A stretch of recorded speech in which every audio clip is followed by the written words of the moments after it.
Hello बच्चों, तो आज हम आपको पढ़ाएंगे अवतल दर्पण द्वारा प्रतिबिंब का बनना, image formation by concave mirror. तो सबसे पहले हमने ये कॉनकेव मिरर लिया है। ये कॉनकेव मिरर है। कॉनकेव मिरर का नाम MM- है और इसके सेंटर में पोल है। सेंटर में पोल है और कॉनकेव मिरर की पहचान ये होती है कि अंदर में दशा होता है, राइट। तो ये आपका पोल है। अब इसको, ये एक मिरर का कटा हुआ भाग है, इसको हमने पूरा कंप्लीट सर्कल बनाया। तो जो कंप्लीट सर्कल बनाने पे जो इसका सेंटर होगा, that is called centre of curvature. इसको हम क्या कहेंगे? Centre of curvature. और जो इस सेंटर ऑफ कर्वेचर और पोल के बीच की जो डिस्टेंस होगी, इसको हम कहेंगे radius of curvature. This is known as radius of curvature, ROC, radius of curvature, right.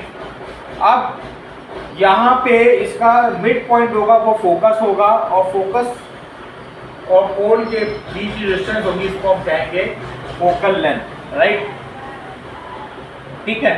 अब इसमें आपको बनाने के लिए हमने पूरा केस, टोटल 6 केस होते हैं, लेकिन हमने यहाँ पे एक केस कंसीडर किया है, object between focus and centre of curvature. Object हमारा रखा जो है वो फोकस और सेंटर ऑफ कर्वेचर के मध्य में रखा हुआ है, मिड में रखा हुआ है। तो ये ऑब्जेक्ट है जो रेड मार्कर से मैंने लिखा हुआ रेड, तो वो आपका AB है, ऑब्जेक्ट का साइज AB है। तो यहाँ पे 2 रूल्स होते हैं। रूल नंबर 1, प्रिंसिपल एक्सिस के पैरेलल जाने वाली रे, ये आपकी प्रिंसिपल एक्सिस होती है।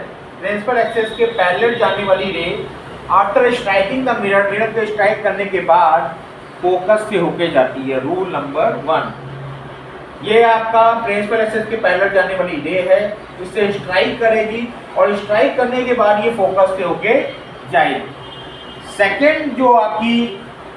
सेकंड जो रूल है उसके अकॉर्डिंग क्या है, सेंटर ऑफ कर्वेचर से जाने वाली रे मिरर से स्ट्राइक करने के बाद उसी मार्ग में वापस आ जाती जिस मार्ग से वो गई थी।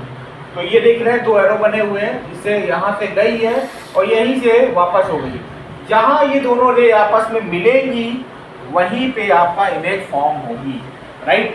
तो इमेज जो बनी है, काफी बड़ी इमेज दिखाई दे रही है, लार्ज इमेज है ना। तो इसका नाम जो हमने दे दिया A', B', रेड मार्कर से वंस अगेन मैंने राइट किया है। अब इस इमेज की कैरेक्टरिस्टिक्स क्या विशेषताएं होगी, ये मैंने इंग्लिश और हिंदी वर्जन दोनों में लिख दी है। तो इसमें पहला आपका है beyond C, centre of curvature के पीछे बन रही है। जो हमारा इमेज बन रहा है वो कहाँ बन रहा है? सेंटर ऑफ कर्वेचर के पीछे। हिंदी में कहेंगे इसको वक्रता केंद्र के पीछे। सेकेंड केस है आपका लार्जर देन ऑब्जेक्ट, ऑब्जेक्ट से काफी बड़ी इमेज बन रही है आपकी। ऑब्जेक्ट ये है और इमेज आपका ये है। और लास्ट में सेकेंड लास्ट केस है, जो आपका पॉइंट है, आपका विशेषता है इसकी, इन्वर्टेड बन रही है, यानी कि उल्टी बन रही।